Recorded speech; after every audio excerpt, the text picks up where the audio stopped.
Oke guys, di sini kita akan bahas tentang bisnis phone handling. Bisnis phone handling itu intinya kita bahas tentang bagaimana sih cara kita melakukan dan menerima panggilan bisnis gitu kan. Sekalian juga akan kita lihat apa ya, semacam kalau seumpamanya ini keluar di ujian itu, keluar di latihan apa, di soal-soal itu, dia biasanya bertanya kemana dan seperti apa gitu kan. Nah, kita bahas dulu untuk pentingnya membahas materi ini. Jadi, why is phone handling important in business? Kenapa sih phone handling itu penting dalam dunia bisnis? Kan gitu kan pertanyaannya kan.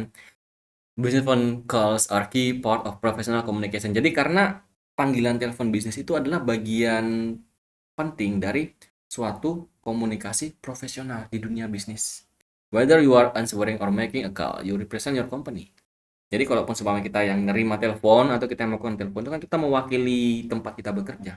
Jadi kalau kita nelponnya asal-asalan, kita nerima teleponnya asal-asalan, nggak proper sama sekali, kan malah semacam membawa nama buruk buat tempat kita kerja. Nah, gampangannya seperti itu. Good phone etiquette helps build trust and professionalism. Nah, jadi etika kita yang bagus ketika berbicara atau berkomunikasi dengan melalui telepon itu bisa membangun kepercayaan dan juga profesionalisme. Jadi biar kelihatan lebih profesional gitu loh, Bro. Paham ya, Bro ya? Oke, lanjut ya, Bro. Next, kita punya basic phone conversation structure, ada greeting, introducing yourself or company, stating the purpose of the call, asking or giving information, transferring the call or taking a message. Coba lihat sebelah ada lagi apa enggak. Kemudian ending the call politely. Oke, jadi yang akan dibahas itu antara lain adalah greeting atau salamnya itu seperti apa. Kalau nggak mungkin tiba-tiba nelpon langsung gitu aja tanpa salam. Terus memperkenalkan diri atau memperkenalkan perusahaan itu seperti apa. Stating the purpose of the call, menyampaikan maksud dan tujuan melakukan telepon itu apa. Asking for atau giving information, menanyakan atau memberikan informasi itu seperti apa caranya. Transferring the call or taking a message. Transferring the call itu maksudnya kayak kita memberikan teleponnya ke orang yang dituju, atau mungkin kita nulis pesannya apa aja nih, itu caranya gimana. Sama kemudian ada ending the call politely, nggak mungkin tiba-tiba dimatiin gitu aja kan bro, kan lagi panggilan bisnis belum selesai lu matiin gitu kan, apa kata orang yang ditelepon. Makanya harus tahu bagaimana cara untuk menyelesaikan panggilan itu dengan sopan. Oke, paham ya? Next. Useful expression untuk greeting and introduction biasanya nih kita punya yang paling umum, contohnya English good morning, good afternoon, this is your name, from company-nya apa, how can I help you. Contoh dalam bahasa Indonesianya, selamat pagi, selamat siang, ini adalah si siapa dari perusahaan apa, ada yang bisa saya bantu, atau hello ditambah dengan nama perusahaannya, terus namamu dan juga speaking. Contoh, hello, ABC Company is here. It is Nana speaking. Nah, halo, nama perusahaannya apa dan juga yang berbicara siapa. Cuma paling umum dipakai yang di atas. Jadi ada greeting, ada introduction. Yang perlu kalian garis bawahi adalah ada ungkapan-ungkapan salam seperti good morning, good afternoon, dan juga ada ungkapan perkenalan, memperkenalkan diri dan memperkenalkan perusahaannya. Oke, next. Asking for information. English, may I have your name please? Could you spell that please? What company are you calling from? May I have your contact number please? Could you give me your address please? Dalam bahasa Indonesia, yang pertama adalah boleh saya tahu nama Anda? Bisa Anda eja tolong, kalau memang namanya susah untuk ditulis gitu kan. Dari perusahaan mana Anda menelpon? Kamu tuh nelpon dari perusahaan apa sih? Kamu tuh dari mana asalnya perusahaannya gitu? Kalau telepon gitu. Boleh saya minta nomor kontak Anda atau bisakah Anda berikan alamat Anda? Nah, guys, for information, biasanya pertanyaan-pertanyaan kalau soal-soal bisnis phone handling itu dia akan nanya tentang nama-nama yang muncul di sini sama perusahaan-perusahaan atau company-company. Sama kayak gini. Nama-nama yang ditanyakan ini akan ditanyakan, yang telepon tadi namanya siapa? Contohnya gitu. Yang telepon tadi perusahaan apa? Contohnya gitu. Pertanyaannya kurang lebihnya ngarah-ngarah ke situ salah satunya. Terus may I have your contact number. Nah, akan kalian diberikan opsi untuk menulis nomor kontak yang disebutkan di percakapan atau di teks apapun itu nomornya yang mana nih di opsi jawabannya. Tuh. Alamat juga. Nah, next, stating purpose, tujuan dari kita menelpon. Nah, ini juga keluar ketika di soal-soal biasanya. Kenapa si Fulan melakukan panggilan telepon? Tujuannya dia melakukan panggilan telepon itu untuk apa? Untuk komplain kah? Untuk request sesuatu kah? Untuk nanya sesuatu kah? Untuk ngomong sama siapa gitu kan? Kalau untuk menyebutkan stating the purpose kenapa kita nelpon tuh ungkapannya ada beberapa seperti I'm calling to ask about. Saya menelpon untuk menanyakan tentang, I would like to speak to, saya ingin berbicara dengan I'm following up on our previous conversation. Nah, ini kalau semuanya sebelumnya tuh ada percakapan, ada teleponan-teleponan lagi, terus saat ini dia melanjutkan percakapan yang kemarin-kemarin yang sebelumnya itu. Nah, bisa pakai yang ini, I'm following up on our previous conversation. Perhatikan alasan-alasan dia menelpon ini, menanyakan tentang, dan juga nama-nama ini itu biasanya juga keluar di soal-soal biasanya. Kemudian, handling the call, pertama, please hold the line, mohon tunggu sebentar di jalur. Yang dimaksud di jalur itu adalah jadi kayak kalau kita melakukan panggilan bisnis, biasanya tuh kayak dari si penerima teleponnya tuh masih berusaha untuk menghubungkan teleponnya ke pihak yang mau kita ajak bicara. Contoh di sini, I would like to speak to Mr. Budi. Kebetulan yang menerima adalah sekretarisnya, maka dia bilang, please hold the line, tolong tunggu sebentar di jalur. Karena si sekretaris itu sedang berusaha untuk menghubungkan telepon yang Anda lakukan, yang kamu lakukan itu ke Mr. Budinya. Nah, lebihnya seperti itu. Jadi bukan Mr. Budi dipanggil manual, Pak Budi ada yang nelpon, enggak. Next, I will connect you to. Saya akan menghubungkan Anda dengan, sama kayak tadi. Kita disuruh nunggu karena sedang proses untuk menghubungkan. Jadi panggilan teleponnya itu akan dialihkan ke teleponnya Pak Budi. Next, I'm afraid Mr. or Mrs. is not available at the moment. Nah, ini kalau seumpamanya kita pengen ngomong sama Pak Budi, tapi Pak Budinya nggak ada. Kita bisa bilang, maaf, Bapak Budinya sedang tidak ada di kantor, sedang tidak tersedia saat ini. Atau kita bisa jawab juga, he is in a meeting right now. Oh, Pak Budinya lagi rapat, lagi nggak bisa diganggu. Banyak kayak gitu. Terus gimana solusinya kalau kita pengen ngomong sama Pak Budi gitu kan? Kalau ada orang yang pengen ngomong sama Pak Budi, tapi Pak Budinya lagi nggak di kantor, atau Pak Budinya lagi rapat. Solusinya adalah pertama, ada taking a message. Apakah Anda ingin meninggalkan pesan buat Pak Budi? Atau apakah ada yang bisa saya sampaikan untuk Pak Budi ketika sudah selesai rapat nanti? Nah, itu bisa kita katakan seperti, would you like to leave a message? Apakah Anda ingin meninggalkan pesan buat Pak Budi? Can I take a message for you? Bolehkah saya catat pesan Anda untuk Pak Budi tadi? Atau I will make sure he or she gets your message. Saya akan pastikan Pak Budi ini nanti akan dapat pesan Anda. Jadi ibaratnya kayak si A, si Fulan nelpon Pak Budi.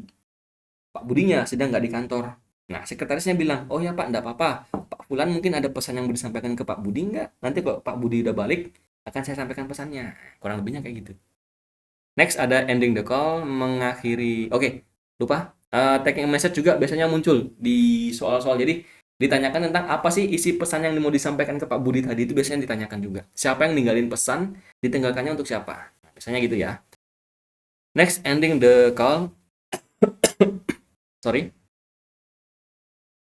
Ending the call, yes. Secara umum kita bisa pakai thank you for calling, terima kasih telah menelpon, have a nice day, semoga hari menyenangkan, atau goodbye, sampai jumpa. Dengan sangat sopan disampaikannya, jangan dengan sangat marah-marah atau apapun itu. Contoh, kita punya sampel dialog antara resepsionis dan juga caller, orang yang menelpon. Resepsionisnya bilang, good morning, PT Mega Teknik, this is Rina speaking. Oh, suara cewek, harus pakai cewek. Oke, lagi. Good morning, PT Mega Teknik, this is Rina speaking, how may I help you? Yang call ini Andi, cowok. Good morning, this is Andi from Indo Machinery. I'd like to speak to Mr. Joko, please. Resepsionisnya, Rina tadi. I'm afraid Mr. Joko is in a meeting at the moment. Would you like to leave a message? Dia bilang nih, oh Pak Joko lagi rapat nih. Ada yang mau ditinggalkan nggak pesannya? Ada pesan-pesan nggak gitu? Terus Andi bilang, yes please. Could you tell him that Andy from Indo Machinery called and I will call back this afternoon? Nah, intinya Andy bilang, oh iya nggak apa-apa. Nanti tolong sampaikan ke Pak Jokonya ya. Tadi Andi dari Indo Machinery nelpon. Nanti sorean gitu ditelepon lagi kok. Terus resepsionisnya bilang, certainly, tentu saja Mr. Andi. I will make sure he gets your message. Saya akan memastikan bahwa Pak Joko akan menerima pesan Anda. Si Andi tadi bilang thank you, goodbye. Terus si Rina bilang goodbye and thank you for calling. Jadi harus dengan sangat-sangat sopan dan lembut gitu ya guys ya. Next, kita punya conversation 1, asking to speak with someone. Ini ada latihan soalnya kalau tidak salah. Coba kita lihat. Oh ya, ada latihan soalnya. Kita bahas dulu percakapannya. Kita lihat conversation 1 antara resepsionis Sinta dan juga caller penelponnya adalah Danu. Oke, ada cewek, ada cowok. Oke, kita acting lagi guys. Resepsionis. Good morning, PT Traktor Nusantara. This is Sinta speaking. How may I help you? Sekarang gilirannya Danu ya. Good morning, my name is Danu from Bina Karya. I'd like to speak with Mr. Yanto from the sales department. Sinta. I'm sorry, Mr. Yanto is currently out of the office. Would you like to leave a message? Danu. Yes, please. Could you tell him that Danu called regarding the quotation he can reach me at. Nah, jadi di sini tuh si Danu meninggalkan pesan, bilangnya bahwa tadi Danu nelpon nih mau nanya soal ini. Nanti kalau seumpamanya si apa? Tadi si Pak Yantonya udah pulang, udah kembali, maksudnya udah balik ke kantor, mungkin Pak Yanto bisa nelpon saya di nomor ini. Jadi kita leave a message itu bisa bisa juga kita ninggalin kontak atau alamat segala macam gitu ya. Terus si Sinta, note, I will pass the message along. Is there anything else I can help you with? Oke, sudah dicatat. Oke, ACC. Baik, saya akan menyampaikan pesan Anda. Apakah ada hal lain lagi yang bisa saya bantu untuk Anda? Danu bilang, no, that's all. Thank you. Oke. Danu menutup telepon. Resepsionis membalas dengan, you are welcome. Oh, cewek ya, sorry. You are welcome. Have a great day. Oke. Sekarang kita masuk ke pertanyaannya. Mungkin cuma 2 soal yang kita jawab juga, biar nggak makan banyak waktu. Coba 2 soal. Who is the caller trying to contact? Nah, ditanyakan siapa yang nelpon tadi, kan udah jelas yang telepon adalah my name is Danu. Berarti jawabannya adalah si Danu atau Mr. Danu. Coba kita lihat lagi. Lebih lengkapnya. My name is Danu. Oke, jadi kita pakai opsi jawaban yang Danu. Next, why is the caller calling? Nah, tujuan. Si penelpon ini dia tujuan melakukan panggilan itu untuk apa? Hati-hati jangan terjebak. Karena ada 2 kejadian, bukan 2 kejadian sih. Mungkin dua hal yang mungkin kita garis bawahi. Pertama dia pengen ngomong sama Pak Yanto, tapi Pak Yantonya nggak ada. Jadi yang kedua dia ninggalin pesan. Ada 2 kan. Jadi, tapi kita lihat dulu. Tujuan paling pertamanya adalah untuk ngomong sama Pak Yanto. Karena Pak Yanto nggak ada, jadi dia ninggalin pesan. Oke, coba kita lihat. Alasan dia nelfon adalah to make a complaint. Apakah untuk komplain? Tidak. To apply for a job, melamar pekerjaan juga tidak. To ask about a quotation. Oke, tadi ada disebutkan tentang quotation di sini. Terus coba kita lihat sebelah. To schedule a meeting, untuk mengagendakan rapat, menjadwalkan rapat, enggak juga. To cancel an order, untuk membatalkan pesanan, enggak juga gitu kan. Berarti ya yang paling tepat ya ini. To ask about quotation. Dia pengen bahas hal ini, pengen nanya hal ini sama Pak Yanto. Tapi Pak Yantonya nggak ada, ya udah dia ninggalin pesan aja. Ya kan? Wes, sekalian nomor 3 kita bahas. Last, what does the receptionist offer to do? Apa yang ditawarkan, yang dilakukan oleh si resepsionisnya? Siapa tadi namanya? Sinta ya bukan ya? Oh ya, sama Sinta. Sinta tadi nawarin apa Sintanya gitu? Atau apa yang dilakukan Sinta gitu kan? Ketika panggilan telepon, Mr. Yanto itu nggak ada, jadi nggak mungkin call Mr. Yanto immediately. Sinta nggak mungkin langsung nelpon Pak Yanto saat itu juga, karena nggak disebutkan Sinta juga nelpon Pak Yanto, enggak kan? Transfer the call, apakah Sinta hold the line dan juga transfer the call? Enggak. Schedule a meeting, apakah Sinta menjadwalkan rapat di situ? Tidak. Take a message, nah, dia menanya, ada pesan nggak nih buat Pak Yanto? Ini bisa benar gitu kan? Coba kita lihat yang E. Send an email, apakah Sinta ngirim email? Enggak juga. Berarti yang paling cocok dengan percakapan adalah yang take a message. Jadi jawabannya adalah yang D.